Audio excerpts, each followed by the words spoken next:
Assalamualaikum warahmatullahi wabarakatuh.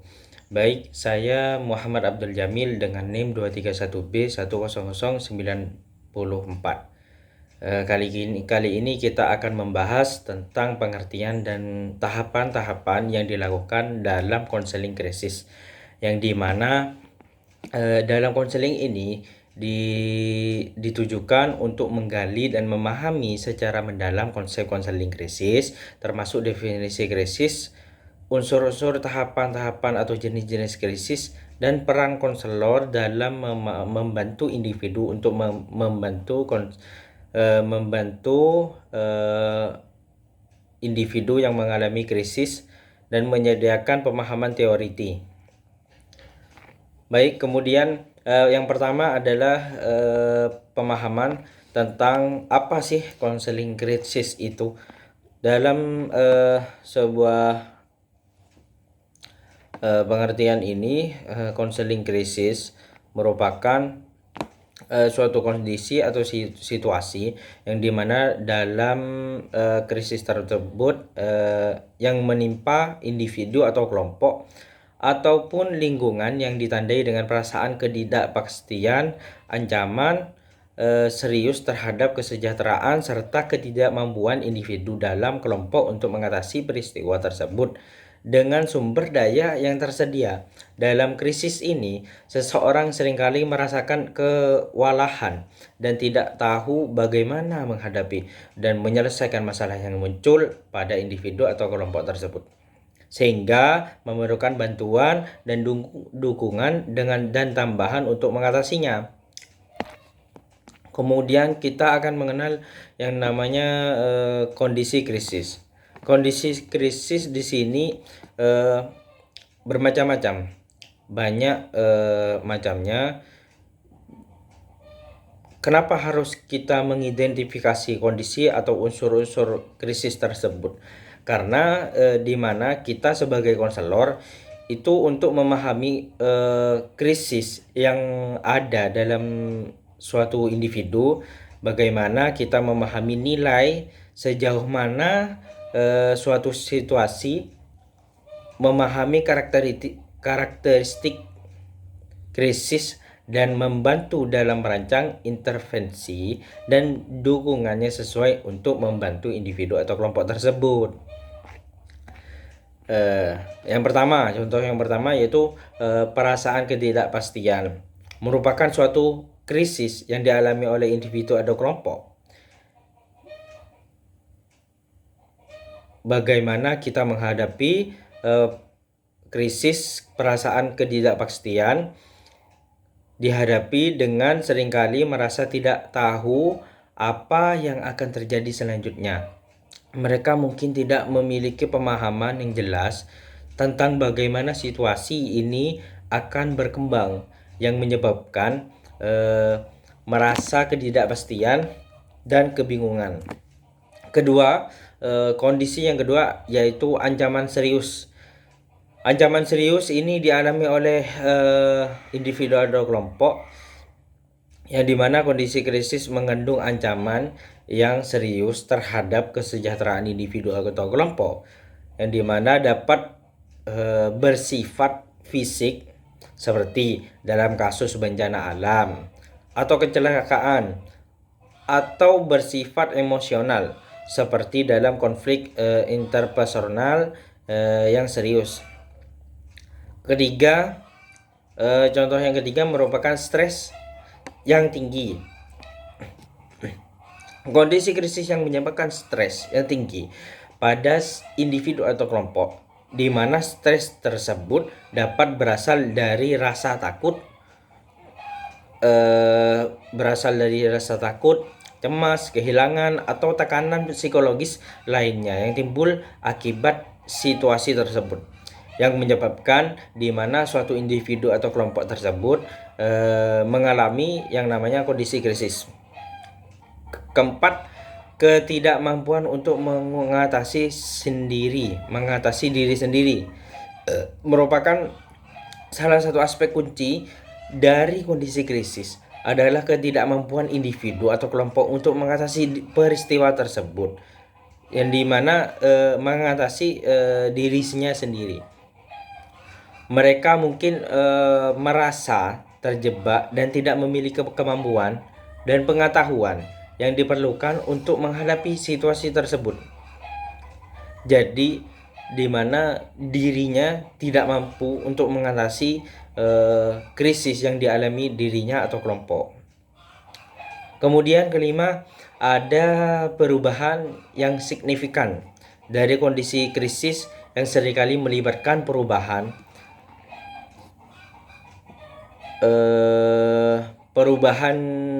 yang mendalam dalam kehidupan individu atau kelompok. Ini bisa mencakup kehilangan pekerjaan, hilangnya tempat tinggal, perubahan atau status perkawinan, atau mengganggu rutinitas dan kestabilan kehidupannya. Di mana dalam beberapa contoh tersebut pahamnya kondisi krisis untuk membantu kita memahami mengapa individu atau kelompok tersebut terlibat dalam situasi ini, memerlukan perhatian, dukungan, dan intervensi yang tepat. Konseling krisis dan dukungan psikologis yang sering diperlukan untuk membantu individu atau kelompok melewati fase sulit ini dan mengembalikan kesejahteraan mereka. Kemudian ada tahapan krisis. Dalam tahapan-tahapan ini merupakan serangkaian fase yang sering dialami individu atau kelompok selama menghadapi situasi krisis. Untuk memahami tahapan-tahapan ini dapat membantu kita dan memberikan dukungan intervensi yang tepat kepada klien atau kelompok. Yang pertama, fase pertama atau tahap pertama yaitu tahap awal atau tahap tensi, yang dimana dalam tahap ini krisis individu mulai merasakan tekanan dan ketidaknyamanan akibat peristiwa yang terjadi, atau perasaan cemas, khawatir, dan takut mungkin muncul. Pada tahap ini individu mungkin dalam sepenuhnya menyadari tingkat keseriusan krisis. Jadi dalam fase pertama ini atau tahapan pertama ini merupakan tahap awal yang dimana individu itu merasakan tekanan, ketidaknyamanan akibat peristiwa yang tidak nyaman baginya, perasaan cemas, khawatir, atau takut, dan mulai memahami atau mulai menyadari tingkatan keseriusannya itu bagaimana gitu. Kedua merupakan fase konfrontasi, yang dimana pada fase ini atau tahapan ini individu menghadapi krisis secara langsung. Mereka menyadari bahwa mereka menghadapi situasi yang sulit dan mulai mencari cara untuk mengatasi masalah tersebut.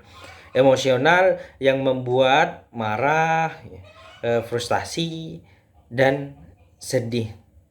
Jadi pada fase ini individu itu mulai menghadapi secara langsung menghadapi krisis pada dirinya, dan mereka pun menyadari bahwa mereka menghadapi situasi yang sulit. Oleh sebab itu timbulnya emosi, baik itu berupa marah, frustasi, atau sedih, dan sebagainya. Fase yang ketiga yaitu fase penyesuaian atau tahapan penyesuaian. Dalam fase ini kita melibatkan upaya individu untuk menemukan solusi atau mengatasi masalah krisis, di mana individu mencoba berbagai strategi untuk mendukung dari orang-orang terdekatnya. Pada tahap ini mereka dapat merasa tidak terfokus pada permasalahan yang mereka alami. Jadi dalam fase ini kita ditunjukkan di mana individu tersebut sudah melibatkan dirinya atau berupaya untuk menemukan solusi dan mengatasi masalah krisis yang ada pada dirinya. dan mencoba berbagai strategi dan mencari dukungan, entah itu dukungan orang tua, dukungan teman, atau dukungan lainnya, baik itu dari teman, keluarga, dan lainnya. Pada fase keempat, yaitu fase pemulihan atau tahapan pemulihan, yang dimana dalam fase ini, setelah individu berhasil mengatasi krisis atau menemukan secara langsung menemukan cara untuk menghadapinya, mereka mulai merasa lebih tenang dan dapat merasakan kemajuan dalam pemulihan.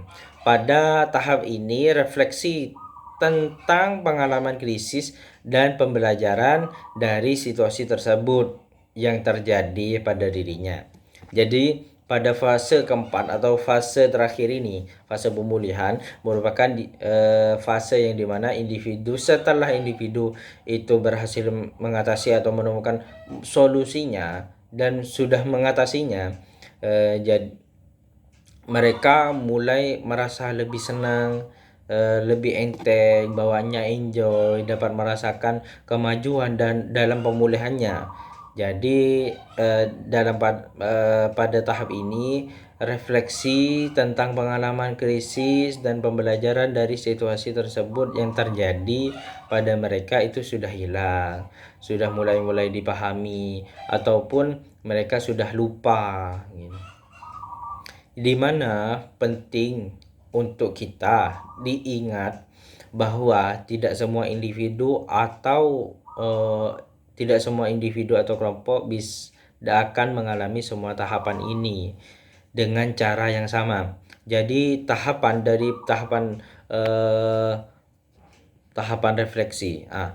Dari tahapan yang pertama, tahapan tensi, tahapan konfrontasi, tahapan penyesuaian dan pemulihan, itu tidak semua individu dapat mengalaminya. Jadi tidak semua individu itu dapat berada dalam fase-fase tersebut. Dan beberapa orang mungkin mengalami perubahan antara tahapan-tahapan tersebut. Jadi faktor seperti jenis krisis, kepribadian individu, dan dukungan solusi dapat mempengaruhi bagaimana seseorang itu mulai tahapan atau mulai paham dan menemukan solusi pada masalah krisisnya. Dengan tujuan dalam fase ini, dengan tujuan utama di mana konseling krisis ini akan memberikan dukungan dan bantuan selama tahapan-tahapan ini agar individu atau kelompok yang kita konseling atau yang kita bantu dapat mengatasi krisis dengan lebih baik. Kesimpulan dari pertemuan kali ini yaitu konseling krisis yaitu pendekatan yang penting dalam membantu individu mengatasi krisis, yang dimana dalam krisis individu memerlukan dukungan emosional, informasi yang jelas, dan strategi pemecahan masalah tersebut. Berbagai jenis krisis dapat mempengaruhi kesejahteraan psikologis individu. Konselor dapat mengatasi krisis yang memiliki peran kunci dalam menyediakan dukungan dengan lebih baik melalui pemahaman yang lebih baik. Kurang lebihnya mohon maaf.